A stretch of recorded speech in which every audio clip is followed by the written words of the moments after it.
C'était comme je me disais, mais en fait... Sidi Larbi Cherkaoui és un ballarí i coreògraf dels millors de l'escena europea actual. Té una definida trajectòria individual, però no per l'ocasió de treballar amb altres artistes. Aquí el veiem a Dunes, amb la sevillana Maria Pagès. Nascut a Anvers, Flandes i de pare marroquí, ha sabut unir en els seus treballs el que forma part d'ell mateix, Orient i Occident. Aquesta és la creació Origine, que va estrenar la temporada alta del 2008. Tots aquests trets, el talent, la col·laboració amb altres artistes, la natural barreja de cultures, els trobem a Babel, la creació que podem veure ara al Mercat de les Flors de Barcelona.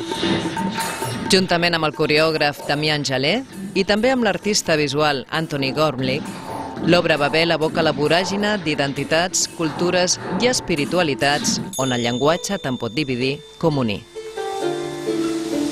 Al llarg del procés de creació, tant Larbi com Jalé van descobrir que el que estaven fent era capgirar la Torre de Babel, paradigma de la desavinença. Van arribar a la conclusió que per sobre de les diferències que ens separen hi ha un lligam profund, potser ancestral o transcendent, que és molt més fort i, per descomptat, més fructífer.